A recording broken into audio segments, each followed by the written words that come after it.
మనమందరం కలిసి ప్రార్థనాపూర్వకంగా దగ్గరగా స్పష్టంగా చదువుకుందాం. Book of Exodus chapter 25 and verse 8. నిర్గమాకాండం 25వ అధ్యాయము 8వ వచనము మనమందరం కలిసి ప్రార్థనాపూర్వకంగా దగ్గరగా స్పష్టంగా చదువుకుందాం. నేను వారిలో నివసించినట్లు వారు నాకు పరిశుద్ధ స్థలమును నిర్మింపవలెను. ప్రభు యొక్క సాయంత్రం ప్రార్థన చేసుకుందాం. మా ప్రేమగల తండ్రి, దయగల దేవా, పరిశుద్ధమైన దేవా, ఈ యొక్క దినమున తండ్రి సాయంకాల సమయంలో మీ యొక్క సన్నిధిలో చేరి మిమ్మల్ని గురించినటువంటి పాటలు పాడడానికి ఇచ్చినటువంటి గొప్ప ధన్యతను బట్టి స్తోత్రాలు. చేరి వచ్చినటువంటి మీ యొక్క పరిశుద్ధులందరిని బట్టి స్తోత్రాలు. మమ్ములను మీ యొక్క అమూల్యమైన, నిర్దోషమైన, నిష్కలంకమైన గొర్రె పిల్ల వంటి క్రీస్తు రక్తము చేత, క్రొత్త నిబంధన రక్తము చేత, నిత్య నిబంధన సంబంధమగు రక్తము చేత, పరిశుద్ధపరచబడుటకు సాధనమైనటువంటి నిబంధన రక్తము చేత నన్ను మమ్ములను కడిగి పవిత్రపరిచి, పరిశుద్ధపరిచి, శుద్ధీకరించి, మాకు పాప క్షమాపణ అనుగ్రహించి, మాకు విడుదల విమోచన అనుగ్రహించి, ఈ యొక్క లోకంలో నుంచి నన్ను మమ్మల్ని అందరినీ కూడా ప్రత్యేకపరిచి మీ యొక్క స్వకీయ సాంపాద్యముగా చేసుకున్నందుకై మీకు స్తోత్రాలు చెల్లించుకుంటున్నాం. ప్రభా, మేము ఈ యొక్క లోకముతో సిలువ వేయబడి ఉన్నాం. క్రీస్తు యేసు సంబంధులు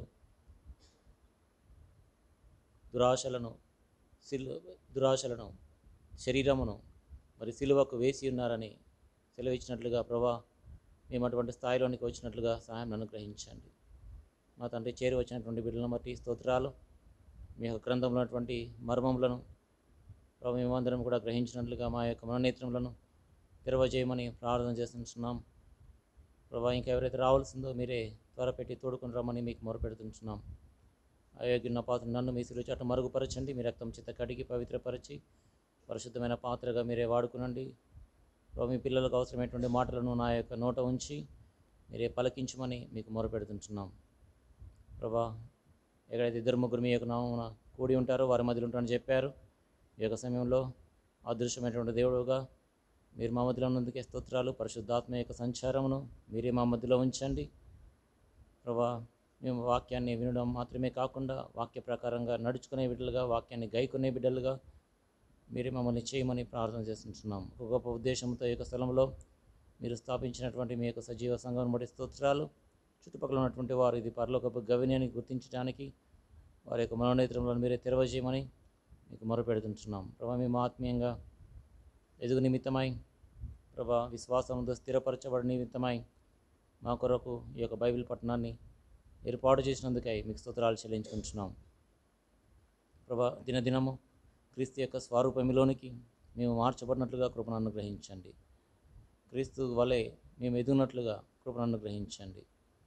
వీళ్ళకి జ్ఞాపకం చేసుకున్నామని అంధకార శక్తులన్నింటినీ యేసుక్రీస్తు వారిన బంధిస్తూ, గద్దిస్తూ, అగాధంలో పడద్రోస్తూ మా ప్రభువును ప్రియరక్షకుడైన యేసుక్రీస్తు వారి నామముపేట ప్రార్థించి స్తుతించి వేడుకొనిచున్నాం తండ్రి, ఆమేన్. నిర్గమాకాండం 25వ అధ్యాయము 8వ వచనము మన యొక్క మూల అంశమై ఉంది బైబిల్ పఠనానికి. నేను వారిలో నివసించినట్లు వారు నాకు పరిశుద్ధ స్థలమును నిర్మింపవలెను.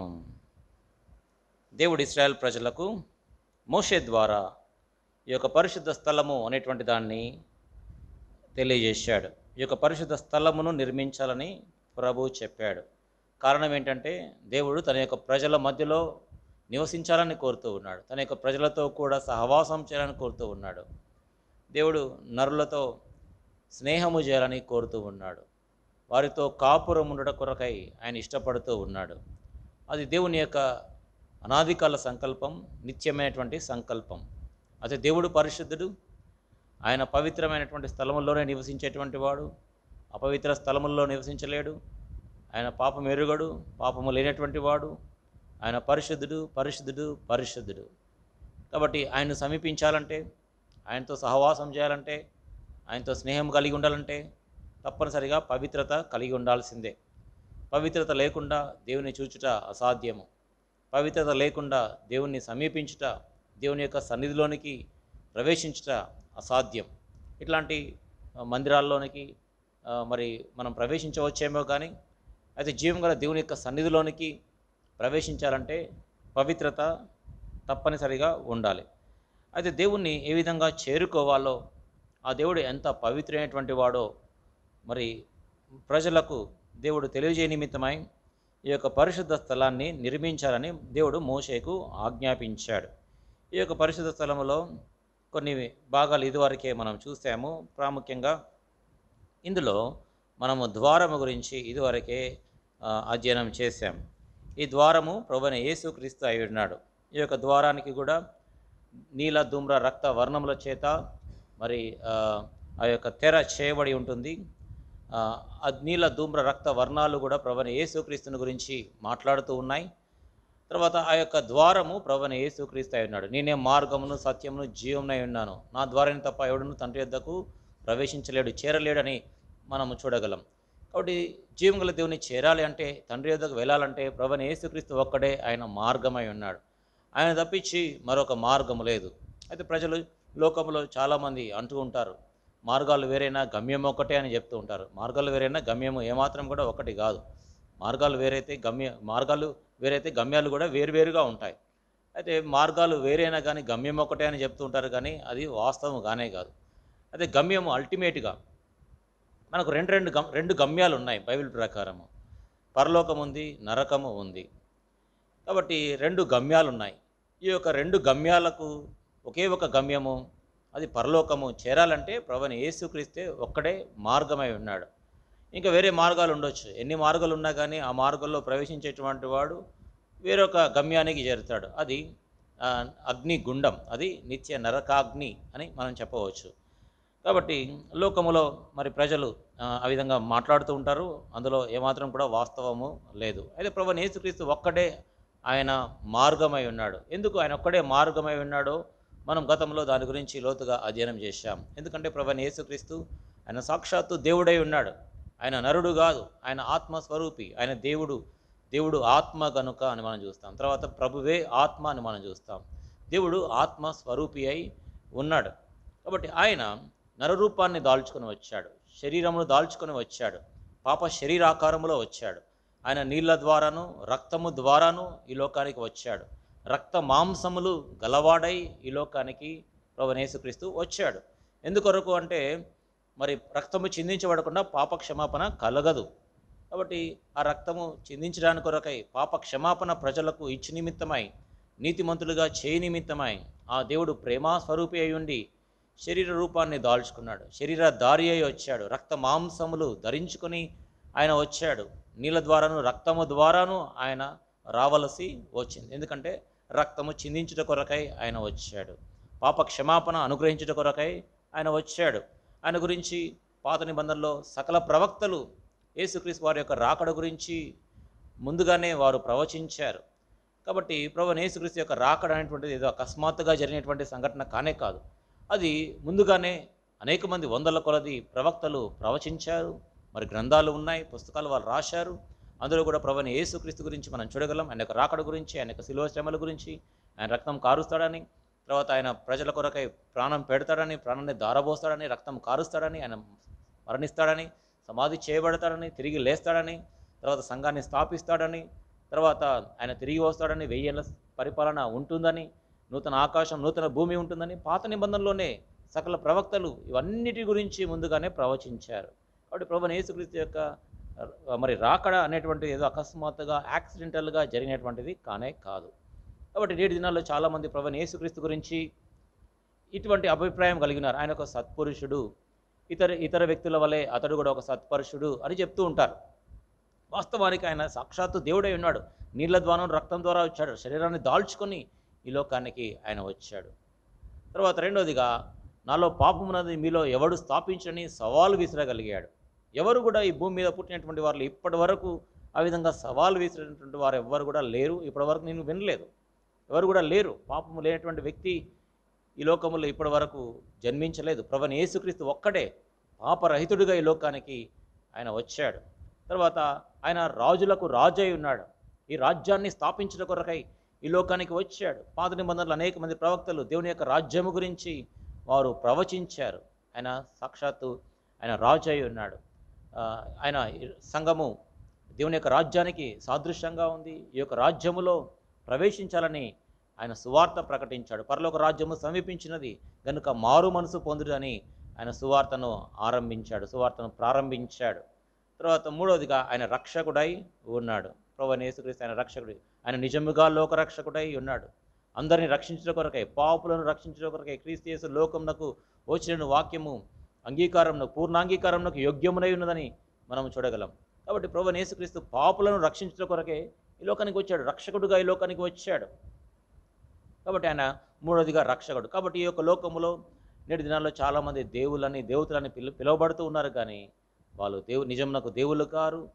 తర్వాత వాళ్ళు రాజులు గారు, వాళ్ళు రక్షకులు కూడా కాదు. ఎవరి కొరకై రక్తం కార్చలేదు, ఎవరి కొరకై ప్రాణం పెట్టలేదు.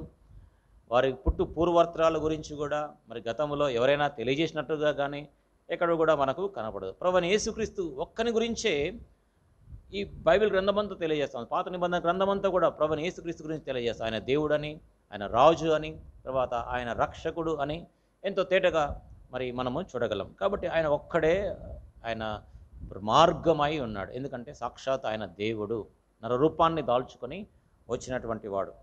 కాబట్టి ఈ దేవుడు మనతో సహవాసము కలిగి ఉండాలని ఆయన కోరుతూ ఉన్నాడు.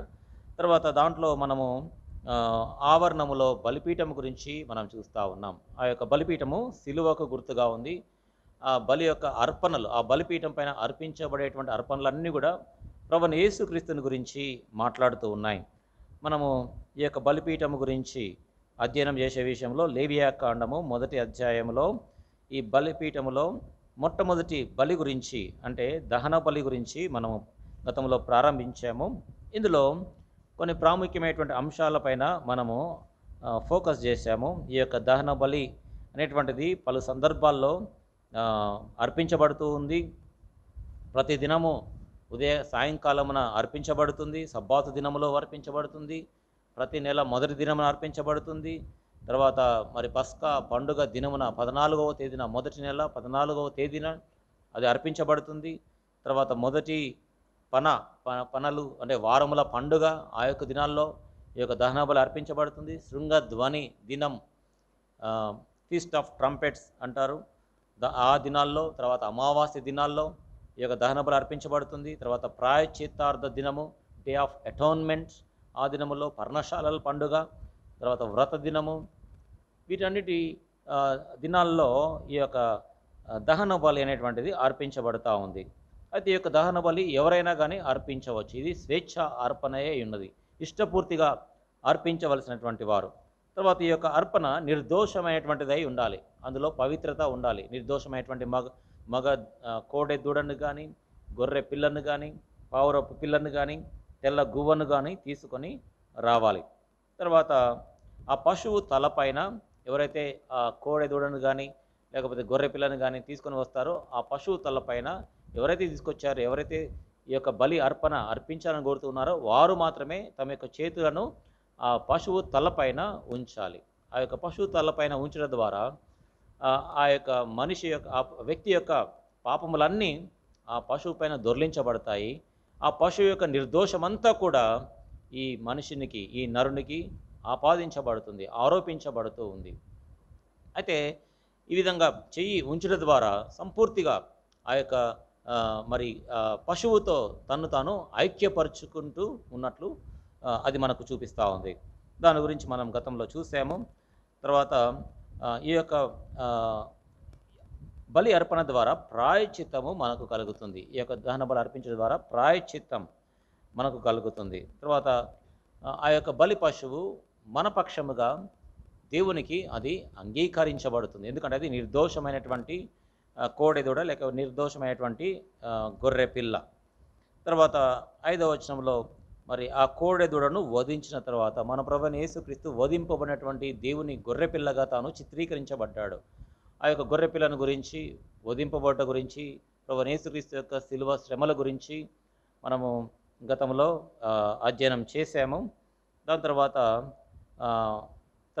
యాజకులైన అహరోను కుమారులు దాని రక్తమును తెచ్చి, ఈ యొక్క రక్తము దాని యొక్క ప్రభావం గురించి, ఎట్లాంటి రక్తము, తర్వాత ఈ యొక్క రక్తం యొక్క ప్రభావము గురించి మనము పోయిన వారము, అంతకుముందు వారము దీని గురించి మనము అధ్యయనం చేశాం. ఈ యొక్క రక్తము ఇది క్రొత్త నిబంధన రక్తము. ప్రభువైన యేసుక్రీస్తు అంటాడు, ఇది నా రక్తం అంటాడు.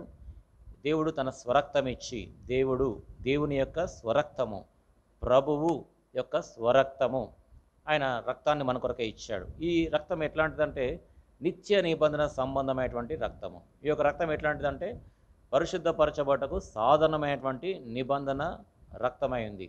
ఈ రక్తము అమూల్యమైనటువంటి రక్తం. ఈ రక్తము పరిశుద్ధమును నిర్దోషమైన గొర్రెపిల్ల వంటి క్రీస్తు రక్తమై ఉంది. ఇట్లాంటి రక్తాన్ని ప్రభు మన కొరకై ఆయన కార్చాడు. ఈ రక్తం యొక్క ప్రభావాన్ని కూడా మనం చూసాం.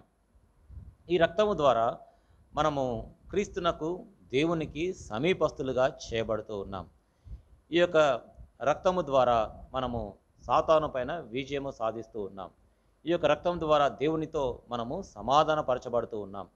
ఈ యొక్క రక్తము ద్వారా ప్రభు మనల్ని సంపాదించాడు, ఆయన మనల్ని కొనుక్కున్నాడు. ఈ రక్తము ద్వారా ఆయన మనల్ని ఒక రాజ్యముగాను యాజకులను గాను ఆయన చేశాడు. ఈ యొక్క రక్తం ద్వారా ఆయన మనల్ని నీతిమంతులుగా ఆయన తీర్చాడు. ఈ విధంగా మరి రక్తము గురించి, దాని యొక్క ప్రభావం గురించి అనేక విషయాలు మనము గతంలో చూడగలిగాం. ఈ యొక్క దినం ఇంకా వేరే సంగతులు చూస్తాము. చూడండి, లేవియాకాండం 1వ అధ్యాయము 6వ వచనము మనమందరం కలిసి చదువుకుందాం. Book of Leviticus chapter 1 and verse 6. లేవియాకాండం 1వ అధ్యాయం 6వ వచనం అందరం కలిసి. అప్పుడు అతడు దహనబలి రూపమైన ఆ పశు చర్మమును ఒలచి దాని అవయవములను విడదీసిన తరువాత, ఇక్కడ పశు చర్మమును ఒలిచేటువంటి వారు కూడా ఎవరైతే బలి తీసుకొస్తారో ఆ యొక్క వ్యక్తి ఈ పశు చర్మమును ఒలవాలి. తర్వాత అంటే చర్మమంతా కూడా తీసివేయాలి.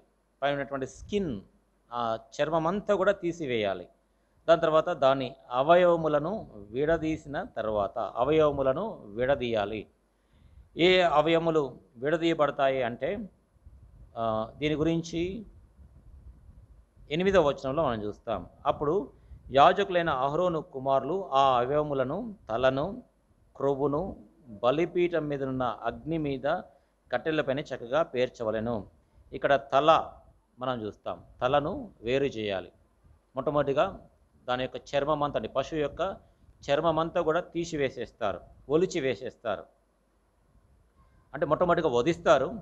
ఎవరైతే బలి పశువుని తీసుకొని వస్తారో ఆ యొక్క బలి పశువు తీసుకొచ్చినప్పుడు ప్రత్యక్ష గుడారం యొక్క ద్వారం ఎదుట, అంటే బలిపీఠం ఎదుట, బలిపీఠం నాకు ఉత్తర దిక్కులో దేవుని ఎదుట ఆ గుడారపు ద్వారము నొద్దనే ఎవరైతే బలి తీసుకొస్తారో, కోడెదూడని తీసుకొస్తారో, లేకపోతే గొర్రెపిల్లని తీసుకొస్తారో ఆ వ్యక్తే ఆ బలిపీఠము నొద్ద, గుడారము ద్వారము నొద్ద తాను దాన్ని వధిస్తాడు. అంటే తలను నరికి వేసేస్తాడు, తలను తీసివేసేస్తాడు.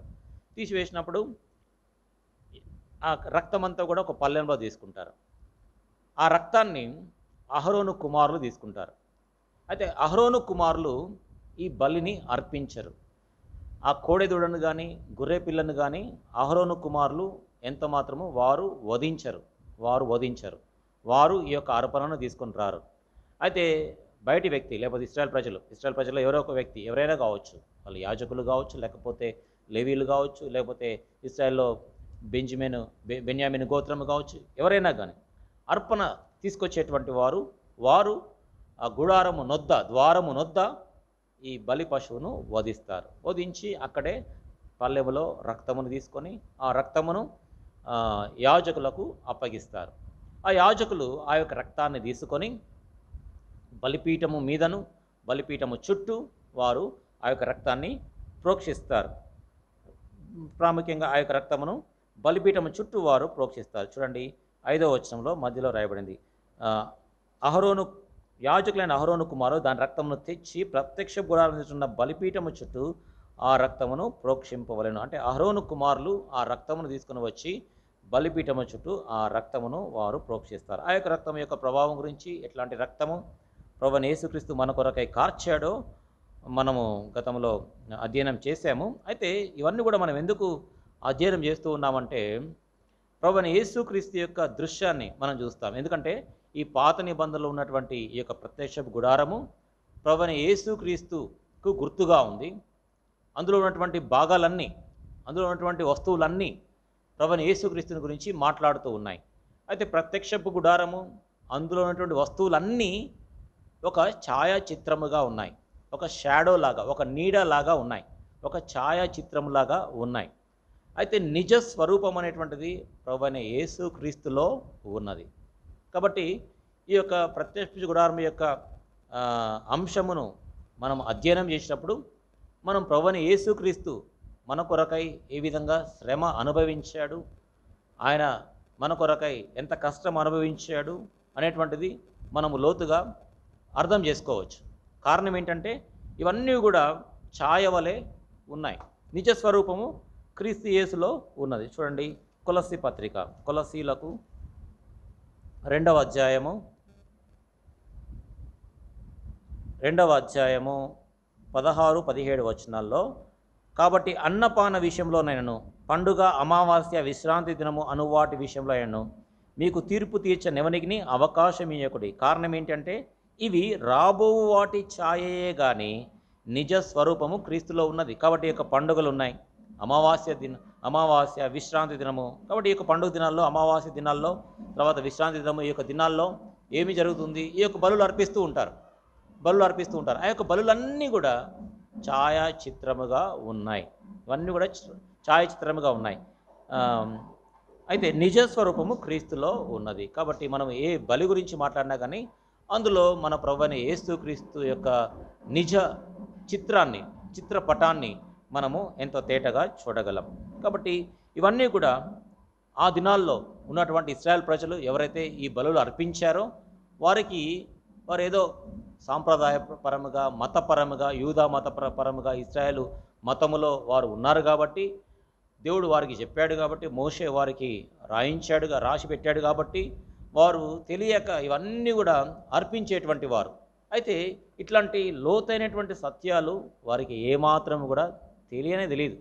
అయితే ఇప్పుడు నేడున్నటువంటి మనము ఈ యొక్క సత్యాలను గ్రహించగలుగుతూ ఉన్నాం. ఆ దినాల్లో వారికి అర్థం కాలే.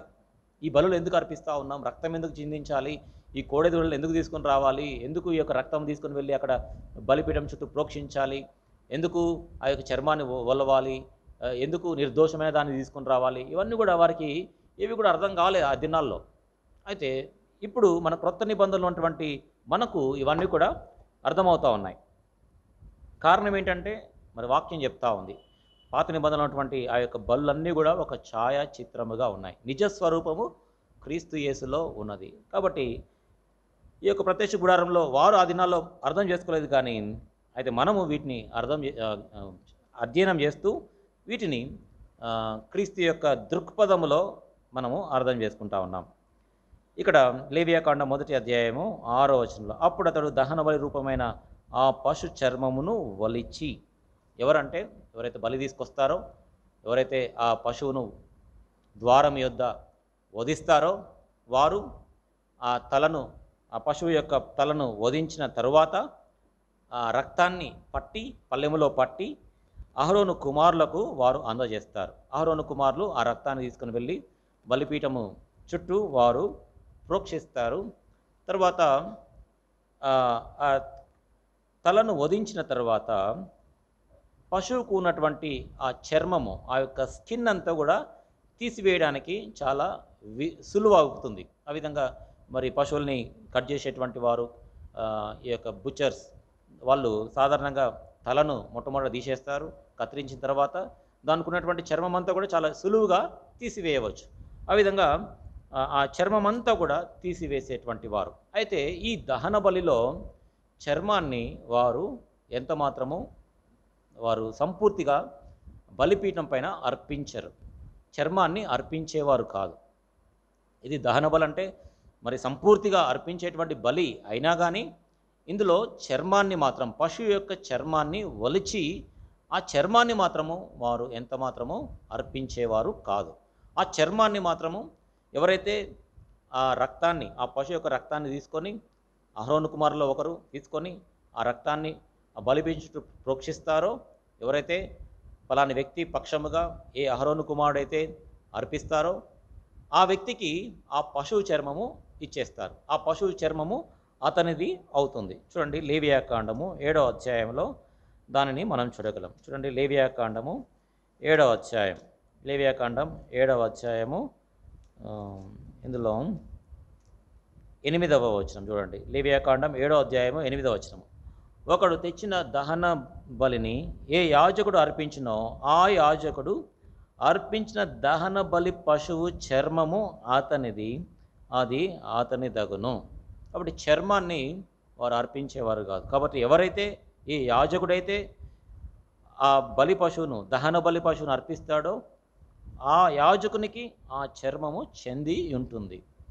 అది సాధారణంగా కోడెదూడను కానీ గొర్రె పిల్లను కానీ తీసుకుని వచ్చినప్పుడు, మేకర్ పిల్లను కానీ తీసుకుని వచ్చినప్పుడు ఆ యొక్క చర్మాన్ని ఒలిచి ఆ విధంగా తీసుకునేటువంటి వారు. అయితే రెడ్ హైఫర్ అంటే ఎర్రని పెయ్యను అర్పించినప్పుడు మాత్రము చర్మాన్ని కూడా సంపూర్తిగా దహన బలిలో వారు అర్పించేటువంటి వారు. ఇది మనము సంఖ్యాకాండంలో చూడగలం. చూడండి, సంఖ్యాకాండము 19వ అధ్యాయం, book of numbers and chapter 19. సంఖ్యాకాండము 19వ అధ్యాయము, ఇందులో మొదటి వచనం నుండి మనం చూసినట్లయితే ఇక్కడ ఎర్రని పెయ్యను అంటే రెడ్ హైఫర్ అంటే ఎర్రని పెయ్య. ఇప్పుడు ఇశ్రాయేల్ ప్రజలు దాని కొరకే వారు ఎదురు చూస్తూ ఉన్నారు. 3వ మందిరము వారు కట్టిన తర్వాత యెరూషలేములో ఈ యొక్క ఎర్ర పెయ్యను వారు మరి వధించాలని, దాన్ని అర్పించాలని వారు ఎదురు చూస్తూ ఉన్నారు. ఈ యొక్క ఎర్ర పెయ్య కొరకే వారు చూస్తూ ఉన్నారు. కానీ కొంతమంది చెప్తా ఉన్నారు ఎర్ర పెయ్య ఇదివరకే మరి వారు సిద్ధం చేసి ఉంచారని.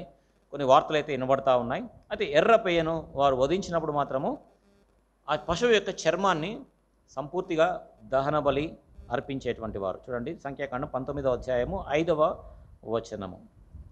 సంఖ్యాకాండం 19వ అధ్యాయం 5వ వచనం. అతని కన్నుల ఎదుట ఒకడు ఆ పెయ్యను దహింపవలెను, దాని చర్మమును, మాంసమును, రక్తమును, పేడైను దహింపవలెను. ఇక్కడ చర్మము ఏ యాజకుడైతే అర్పిస్తాడో ఆ యాజకునికి ఆ చర్మము చెందదు. ఎప్పుడు చెందదంటే ఎర్రని పెయ్యను అర్పించినప్పుడు మాత్రమే. ఎర్రని పెయ్య, అది 2వ వచనంలో మనం చూడగలం.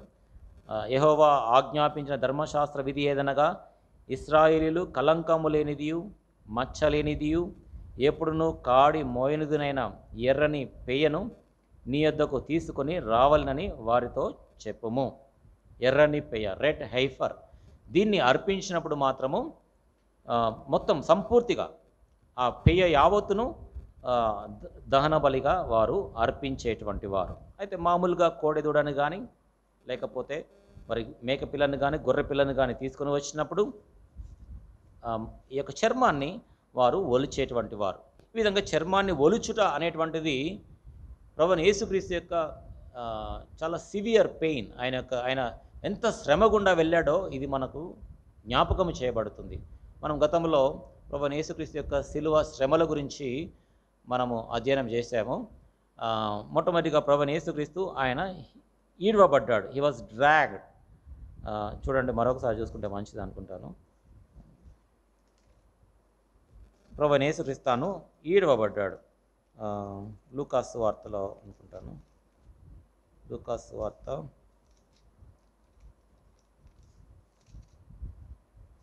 22వ అధ్యాయము 54వ వచనము. Luke's gospel chapter 22 and verse 54. వారు ఆయనను పట్టి ఈడ్చుకొని పోయి, ప్రభువైన యేసుక్రీస్తుని ఈడ్చుకొని పోయినారు. గెత్సెమనే వనము నుంచి ప్రధాన యాజకుడైన అన్న యొద్దకు వారు ఈడ్చుకొని పోయినారు. ఎంత దూరం ఉందో మనకే తెలియదు. ఆ విధంగా ఈడ్చుకుంటూ పోతూ ఉన్నప్పుడు ఆయన బంధించారు. దానికంటే ముందుగా ఆయన ఈడ్చుకొని పోక మునుపు ఆయనను బంధించారు. ఆయనను బంధించిన తర్వాత ఈడ్చుకొని పోయినారు. ఇక్కడ బంధించారు అనేటువంటిది మనకు పై వచనాల్లో మనకు లేదు. కానీ అయితే యోహాను సువార్తలో మనం చూస్తాం. చూడండి, యోహాను సువార్త 18వ అధ్యాయము 12వ వచనము. యోహాను సువార్త 18వ అధ్యాయము 12వ వచనము. అంతటా సైనికులను సహస్రాధిపతి యూదుల బంట్రౌతులను యేసును పట్టుకొని ఆయనను బంధించి, హీ వాజ్ అరెస్టెడ్. బంధించి అంటే కాళ్ళు చేతులు రెండు గట్టిగా కట్టివేసేశారు. బంధించి మొదట అన్న యొద్దకు ఆయనను తీసుకొని పోయి, ఇక్కడ ప్రధాన యాజకుడైన అన్న యొద్దకు వారి ఇంటికి తీసుకొని పోయినారు. అంటే ఎంత దూరం ఉంది, ఎన్ని కిలోమీటర్ల దూరం ఉందో మనకే తెలియదు. అయితే ఆ విధంగా కాళ్ళు చేతులు కట్టేసి ప్రభువైన యేసుక్రీస్తుని ఈడ్చుకుంటూ పోయినప్పుడు మరి అక్కడ ఎంత తీవ్రంగా తన యొక్క శరీరము మరి దున్నబడిందో, ఏ విధంగా గాయం కలిగిందో మనకైతే వివరంగా మరి బైబిల్ గ్రంథంలో వ్రాయబడలేదు.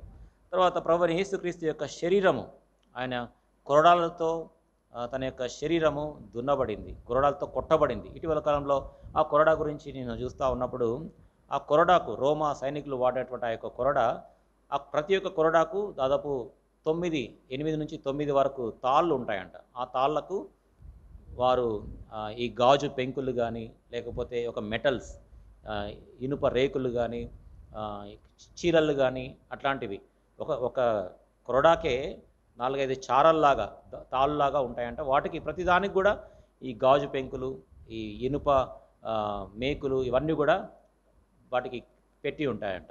ఒక్కసారి కొరడా దెబ్బ కొడితే చర్మము మరియు బయటికి మాంసం ముద్దల్లాగా బయటికి వచ్చేస్తుందట. ఆ విధంగా మరి కొరడాలు ఆ దినాల్లో ఉండేవని మరి చరిత్ర చెప్తా ఉంది.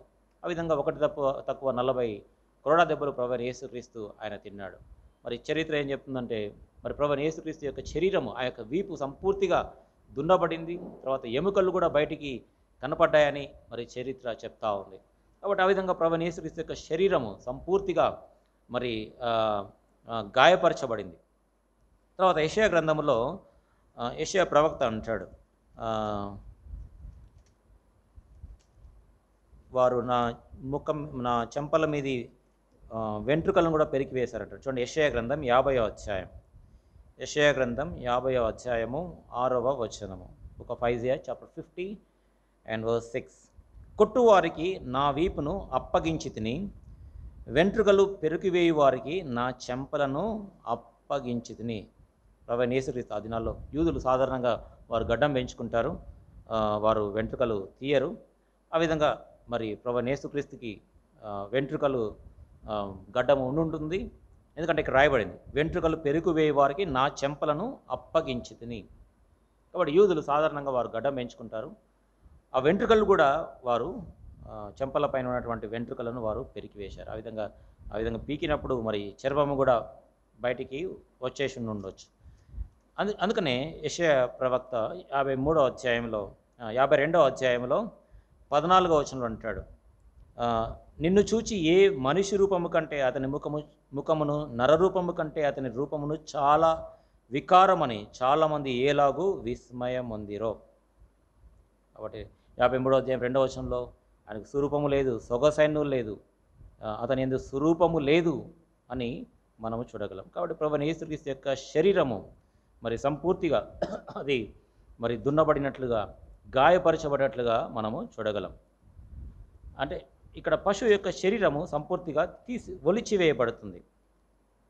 ఆ యొక్క దృక్పథంలో మనం ప్రభువైన యేసుక్రీస్తు యొక్క శరీరానికి తగిలినటువంటి గాయాల గురించి మనము క్లుప్తంగా మనం చూసాము. తర్వాత లేవియాకాండం 1వ అధ్యాయము 6వ వచనంలో, అప్పుడు అతడు దహనబలి రూపమైన ఆ పశు చర్మమును ఒలిచి దాని అవయవములను విడదీసిన తర్వాత, ఇక్కడ అవయవములను విడదీస్తారు. అంటే మొట్టమొదటిగా తల తీసివేస్తారు, తర్వాత చర్మము ఒలిచివేయబడుతుంది సంపూర్తిగా, దాని తర్వాత దాని యొక్క అవయవములను తీసివేస్తారు. సాధారణంగా కీళ్ళ ప్రకారముగా అవయవాలను వారు విడదీసేటువంటి వారు. ఈ యొక్క కీళ్ళ గురించి న్యాయాధిపతుల గ్రంథంలో మనం చూడగలం. న్యాయాధిపతుల గ్రంథంలో ఒక సందర్భంలో ఒక వ్యక్తి, బహుశా మీకు అందరికీ పరిచయమైనటువంటి సందర్భమే అది, ఒక వ్యక్తి తన యొక్క ఉపపత్నిని వారు మరి చెరిపి వేసినప్పుడు అతడు ఏం చేశాడు చూడండి. న్యాయాధిపతుల గ్రంథం 19వ అధ్యాయము 29వ వచనము. న్యాయాధిపతులు 19వ అధ్యాయము 29వ వచనము. అతడు తన ఇంటికి వచ్చినప్పుడు కత్తి పట్టుకొని తన ఉపపత్నిని తీసుకొని ఆమెను ఆమె కీళ్ళ ప్రకారము 12 ముక్కలుగా కోసి ఇశ్రాయేలు దిక్కులన్నింటికి ఆ ముక్కలను పంపాను. ఇక్కడ కీళ్ళ ప్రకారం ఆమె యొక్క అంటే ప్రధానమైనటువంటి కీళ్ళు, ఇంకా చాలా కీళ్ళు ఉంటాయి, ఎందుకంటే ఇక్కడ చేతి వేళ్ళకే చాలా కీళ్ళు ఉంటాయి, జాయింట్స్ చాలా ఉంటాయి. అయితే ప్రధానమైనటువంటి కీళ్ళ గురించి ఇక్కడ వ్రాయబడింది. ప్రధానమైనటువంటి కీళ్ళు మరి 12 అని ఇక్కడ రాయబడింది. మరి డాక్టర్స్కి వీటి గురించి బాగా తెలుస్తుంది. 12 ముక్కలుగా తాను కోసాడు.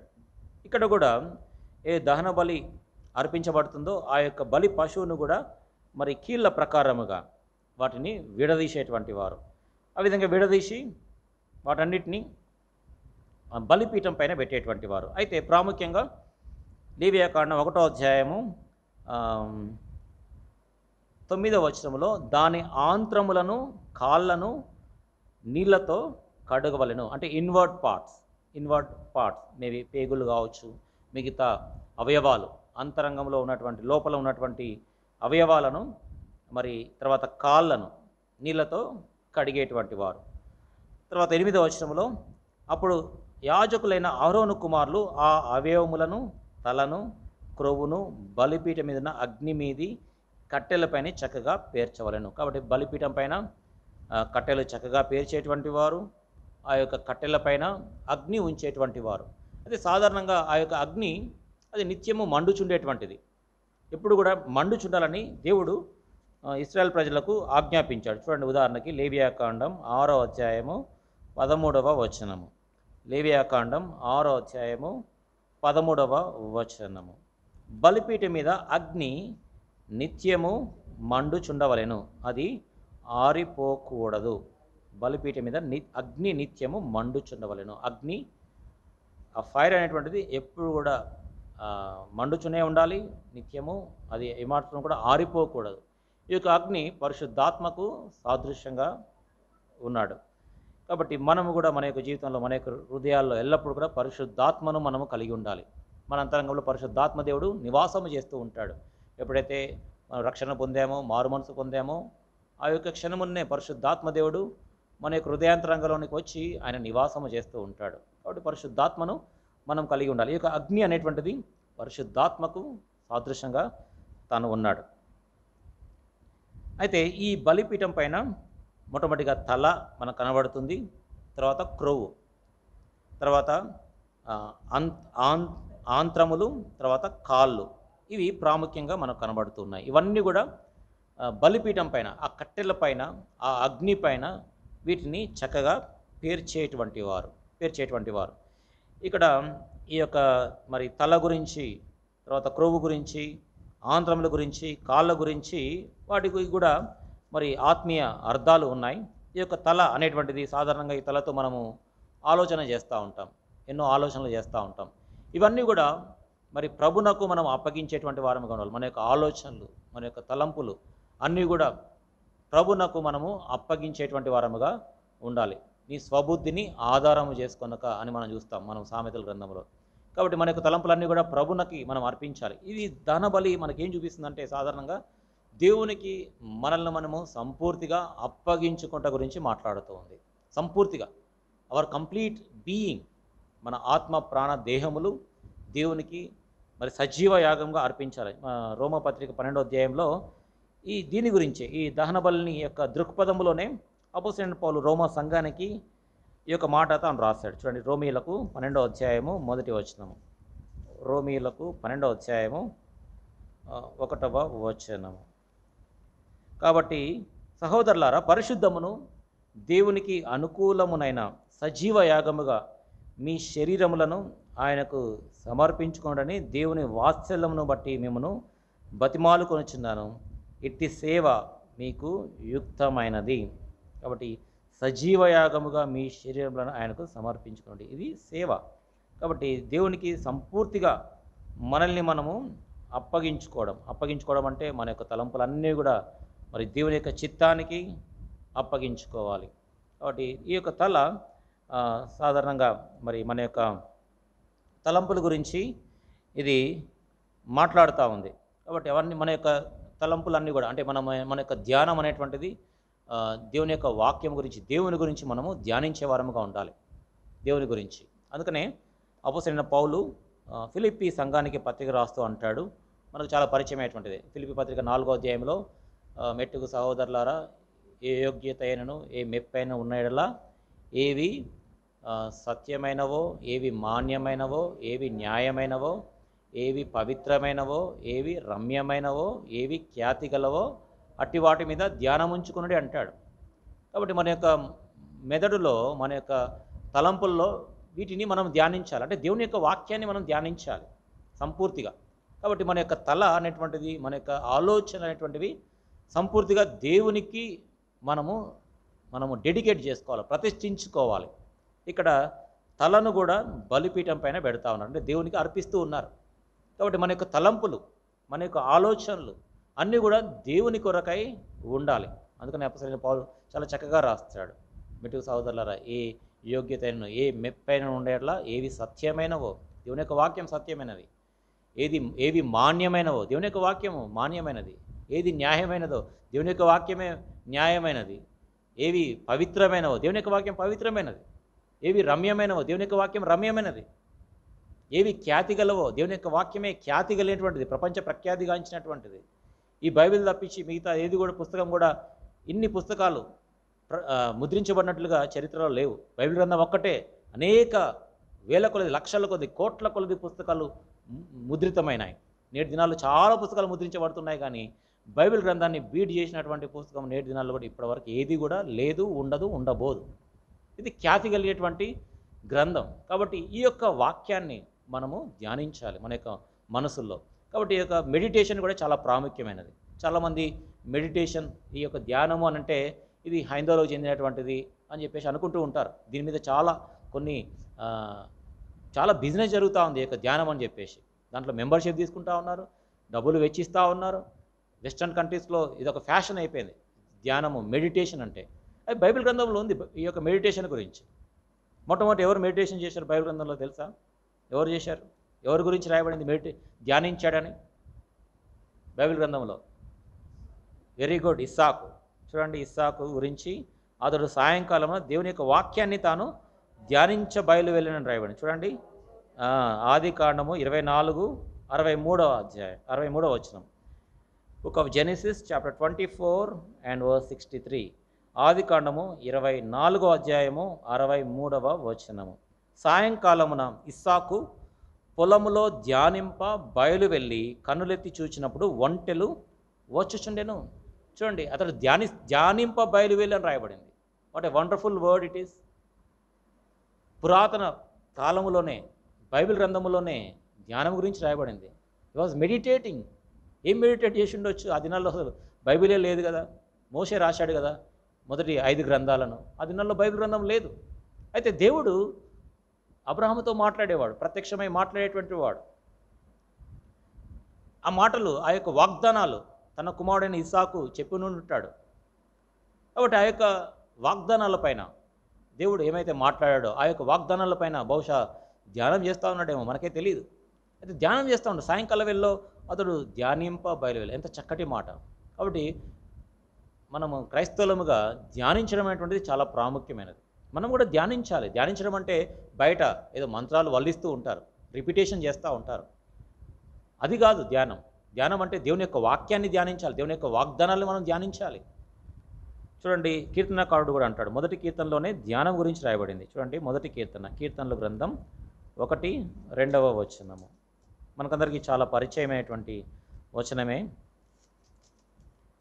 మొదటి కీర్తన 2వ వచనము. యెహోవా ధర్మశాస్త్రమునందు ఆనందించుచు దివారాత్రము దాన్ని ధ్యానించువాడు ధన్యుడు. చదువువాడు ధన్యుడు అని రాయబడలే. ఏమని రాయబడింది? ధ్యానించువాడు. దివారాత్రము, day and night we must meditate the word of God. దేవుని యొక్క వాక్యాన్ని మనం ధ్యానించాలి. ఇది చాలా ప్రాముఖ్యమైనది. ధ్యానించుట అనేటువంటిది ఇది నెమరు వేయుటతో సమానం. నెమరు వేయడంతో సమానం. నెమరు వేయడం అంటే చూయింగ్. ఈ గేదెలు కానీ కొన్ని పశువులు నెమరు వేస్తాయి. గడ్డి తిన్న తర్వాత మొత్తం మింగేస్తుంది. మంచి చెట్టు కింద పోయి మంచి కూర్చొని మొత్తం మళ్ళీ బయటికి తెచ్చుకొని నములుతూ ఉంటుంది. ఎప్పుడు చూసినా నవ్వుతూ ఉంటుంది. That is called as meditation. కాబట్టి దేవుని యొక్క వాక్యాన్ని మనం చదివిన తర్వాత మన హృదయంలో దాన్ని భద్రపరుచుకోవాలి. తర్వాత సమయం దొరికినప్పుడు ఆ వాక్యాన్ని మన యొక్క జ్ఞప్తిలోనికి తెచ్చుకొని దాన్ని ధ్యానిస్తూ ఉండాలి. That is the meditation. That is called as meditation. Meditation అంటే repeating the same thing again and again. Repeating the same thing again and again అంటే చూయింగ్, నెమరు వేయుట. ధ్యానం అంటే మరేమో పెద్ద మాట ఏం కాదు, కానీ నెమరు వేయుటతో సమానం. నెమరు వేయడం ఏం చేస్తుంది? పశువు ఏం చేస్తుంది? మొత్తం తినేస్తుంది, మరలా బయటికి తెచ్చుకుంటుంది, నములుతూ ఉంటుంది. అదే రీతిగా మనము కూడా దేవుని యొక్క వాక్యాన్ని మన హృదయంలో భద్రపరుచుకోవాలి. అది చాలా ప్రాముఖ్యం. అంటే దేవుని యొక్క వాక్యాన్ని మనం కంఠస్థ పెట్టాలి. కొన్ని వచనాలైనా కానీ, కొన్ని అధ్యాయాలైనా కానీ, కొన్ని పుస్తకాలైనా కానీ మనము కంఠస్థ పెట్టడం చాలా ప్రాముఖ్యమైనటువంటిది. ఆ విధంగా కంఠస్థ పెడితే, గుర్తుంటే ధ్యానము అప్పుడు సులువు అవుతుంది. మనకు దేవుని యొక్క వాక్యము జ్ఞాపకము లేకపోతే ధ్యానము అనేటువంటిది అది సాధ్యము కాదు. కాబట్టి దేవుని యొక్క వాక్యాన్ని మొట్టమొదట మన హృదయాల్లో నింపుకోవాలి. అంతా మనం నింపుకోలేకపోవచ్చు, కానీ కొన్ని వచనాలు, ప్రాముఖ్యమైనటువంటి వచనాలు, కొన్ని అధ్యాయాలు, కొన్ని కీర్తనలు, ఈ మొదటి కీర్తన కావచ్చు, లేదా 23వ కీర్తన కావచ్చు, కొన్ని కీర్తనలు, కొన్ని అధ్యాయాలు, కొన్ని పుస్తకాలు, చాలా చిన్న పుస్తకాలు ఉన్నాయి. 2వ యోహాను పత్రిక, 3వ యోహాను పత్రిక, ఫిలోమోను పత్రిక, యూదా పత్రిక, ఒక అధ్యాయం, చిన్న పత్రికలు. వాటిని మనము గుర్తుపెట్టుకోవచ్చు, వాటిని కంఠస్థం చేయొచ్చు. ఆ విధంగా మన యొక్క హృదయంలో పెట్టుకొని వాటిని ధ్యానిస్తూ ఉంటే అసలు వేరే వాటి గురించి మనం ఆలోచించాం. అసలు దిగులు అనేటువంటిది ఉండదు, ఆందోళన అనేటువంటిది ఉండదు, చీకు చింత అనేటువంటిది అసలు దానికి ఆస్కారమే ఉండదు. అది నాకు వ్యక్తిగత అనుభవం. ఎందుకంటే నేను 3 ఎపిసోడ్స్ మెమరైజ్ చేశాను. దేవుని యొక్క కృపను బట్టి చెప్తున్నాను. ఎఫెసీ పత్రిక, ఫిలిప్పీ పత్రిక, కొలస్సీ పత్రిక, 3 పత్రికలు నేను కంఠస్థం చేశాను, పట్టేశాను. నేను బైక్ మీద వెళ్తున్నా కానీ, లేకపోతే సమయం దొరికినప్పుడు, ఖాళీ సమయం దొరికితే ఒక ఎఫెసీ పత్రిక మొత్తం ధ్యానం చేస్తూ ఉంటాను నా యొక్క మైండ్లో. ఆ విధంగా సమయం దొరికినప్పుడు, లేదా ప్రయాణం చేస్తూ ఉంటే, ఆ విధంగా మార్నింగ్ టైంలో వాకింగ్ చేస్తూ ఉంటే నా మైండ్లో మొత్తం ఇదే, ఎఫెసీ పత్రిక, ఫిలిప్పీ పత్రిక, లేకపోతే కొలస్సీ పత్రిక మొత్తం పోతూనే ఉంటుంది. మైండ్లో మొత్తం అదే పోతూ ఉంటుంది. ఎందుకంటే ఇట్స్ లైక్ ఏ మెడిటేషన్. ఆ విధంగా మెడిటేషన్ చేసేటప్పుడు ఇక వేరే ఆలోచనలు ఉండవు, వేరే ఆందోళన కానీ, చీకు చింతలు కానీ, ఈ టెన్షన్ అనేటువంటిది ఏమాత్రం కూడా ఉండదు. అది దీన్ని బయట వాళ్ళు ఏదో మంత్రాలని చెప్పి నేర్పించి అంత బిజినెస్ చేసి అంత మోసం చేస్తూ ఉన్నారు. చాలా భయంకరం. Meditation belongs to a Christian. ధ్యానం అనేటువంటిది క్రైస్తవానికి చెందింది, బైబిల్ గ్రంథంలో రాయబడింది ఇది. కాబట్టి క్రైస్తవునిగా, దేవుని యొక్క బిడ్డలుగా మనం దేవుని యొక్క వాక్యాన్ని తప్పనిసరిగా మనం ధ్యానించాలి. ఈ విధంగా ధ్యానిస్తే మన హృదయంలో చాలా నెమ్మది ఉంటుంది, విశ్రాంతి ఉంటుంది. చూడండి, యెహోషువాకు కూడా దేవుడు ఇదే మాట చెప్పాడు. చూడండి, యెహోషువ గ్రంథం 1వ అధ్యాయము 8వ వచనము. Book of Jashuva chapter 1 and verse 8. Book of Jashuva chapter 1 and verse 8. యెహోషువ గ్రంథం 1వ అధ్యాయం 8వ వచనం. ఈ ధర్మశాస్త్ర గ్రంథమును నీవు బోధింపక తప్పిపోకూడదు, దానిలో వ్రాయబడిన వాటన్నిటి ప్రకారము చేయుటకు నీవు జాగ్రత్త పడినట్లు దివారాత్రము దాని ఏం రాయబడిందండి, ధ్యానించిన ఎడల. చూడండి, దేవుడు సాక్షాత్తు చెప్తా ఉన్నాడు, దేవుడే చెప్తా ఉన్నాడు. మోషే చెప్పట్లే, మోషే అప్పటికి చనిపోయాడు. దేవుడే ప్రత్యక్షమై యెహోషువకు చెప్తా ఉన్నాడు. ఎందుకంటే ఇప్పుడు నాయకుడయ్యాడు, కొన్ని లక్షల మంది ప్రజలను నడిపించాలి, అక్కడ కనాన్ దేశం ఉన్నటువంటి జనాంగాల్ని పారద్రోలాలి, యుద్ధము చేయాలి, వారందరికీ మరి చిట్టిలేసి వారికి ఆ గోత్రములు, ఆ యొక్క స్థలమంతా కూడా వారికి పంచిపెట్టాలి, స్వాస్థ్యం ఇవ్వాలి. స్వాస్థ్యం గోత్రములు లెక్క చొప్పున వారికి స్వాస్థ్యములు పంచిపెట్టాలి. చాలా పెద్ద పని ఉంది ఆయనకి. కాబట్టి అతడు భయపడతా ఉన్నాడు, ఎందుకంటే అప్పుడే నాయకుడు అయ్యాడు. చాలా సంవత్సరాల వరకు నాయకుడు కాదు, ఈ వృద్ధాప్యంలో ఉన్నాడు అప్పటికే. అయితే ఒక్కడే ఉన్నాడు. అతనికి దేవుడు చెప్తా ఉన్నాడు, అభయం ఇస్తా ఉన్నాడు, చాలా మాటలు చెప్పాడు. నిబ్బరం కలిగి జాగ్రత్త పడమంటాడు, ధైర్యంగా ఉన్నాడంటాడు. అయితే ఇక్కడ ఏమంటాడంటే, నీవు జాగ్రత్త పడినట్లు, దానిలో రాయబడిన వాటన్నిటి ప్రకారము చేయడం నీవు జాగ్రత్త పడినట్లు దివారత్వము ధ్యానించినట్లా. కాబట్టి దేవుని యొక్క వాక్యాన్ని ఉన్నట్టుగా మనం పాటించాలంటే only one way is that we must meditate God's word.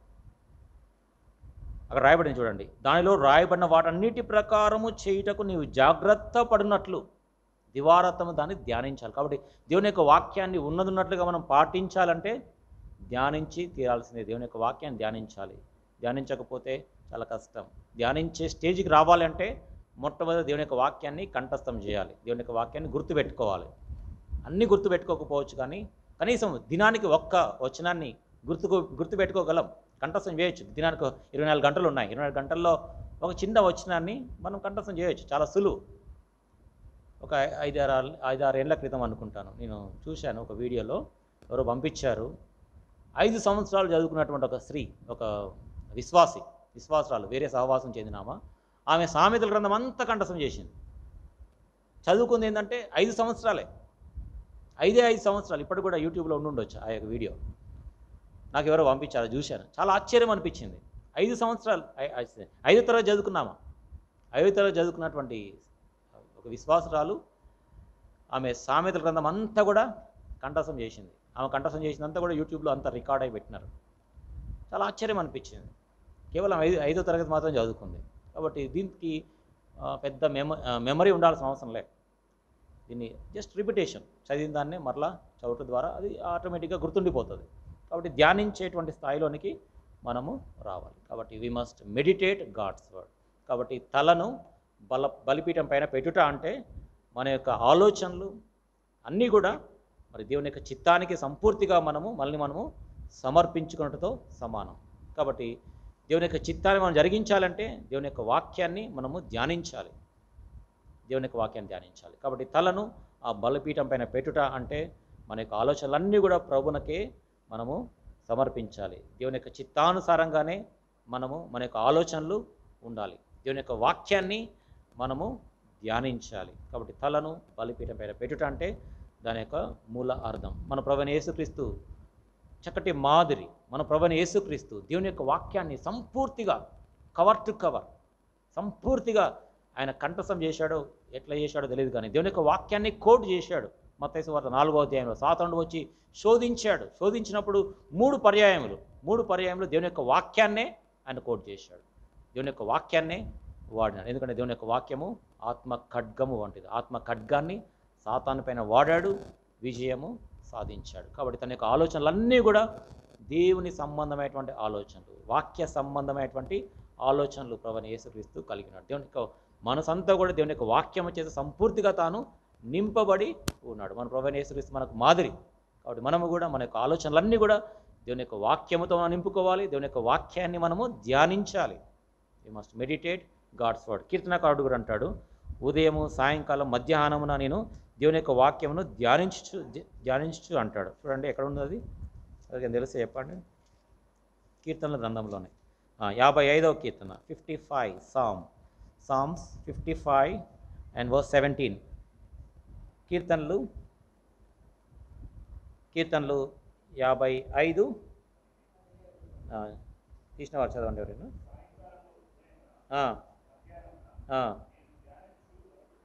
నేను ధ్యానించుచు మొర పెట్టుకుందును, చాలు, అది చాలా ప్రాముఖ్యం. సాయంకాలము ఉదయము మధ్యాహ్నం అంటే మూడు పూటలు ధ్యానిస్తూ ఉన్నాడు. ఒక చోట ఇంకా రాయబడి ఉంటుంది, నేను ధ్యానించినప్పుడు క్రొవ్వు మెదడు దొరికినట్లు అంటాడు. చూడండి 63వ కీర్తన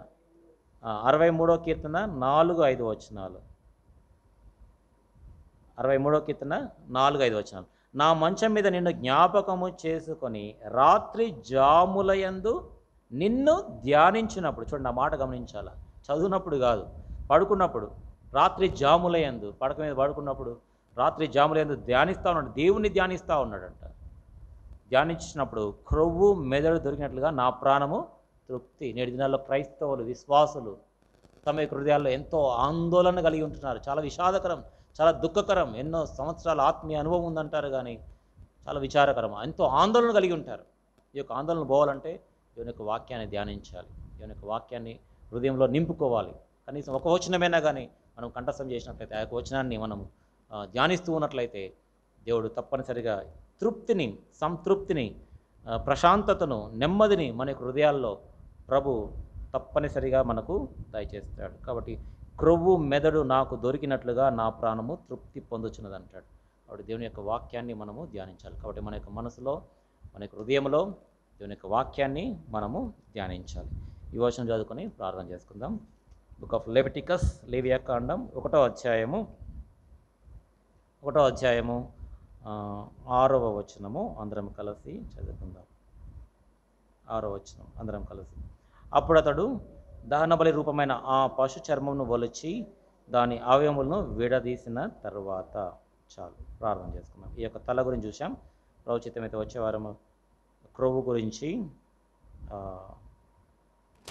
తర్వాత ఆంత్రములు, కాళ్ళ గురించి మనం చూస్తాం. ప్రార్థన చేసుకుంటాం. మా ప్రేమగల తండ్రి, దయగల దేవ, పరిశుద్ధమైన తండ్రి, ప్రభా, మీ యొక్క గ్రంథములో పరిశుద్ధ స్థలం అనేటువంటి అంశములో, ప్రత్యక్ష గుడారములో ప్రభా, మరి ప్రతి అంశములో ప్రభా క్రీస్తు మాకు కనబడుతూ ఉన్నాడు. క్రీస్తే మాకు మాదిరి, నిజ స్వరూపము క్రీస్తులో ఉందని మీరు సెలవిచ్చారు. ప్రభా, ప్రత్యక్ష గుడారం అంతా కూడా ఛాయగా ఉంది.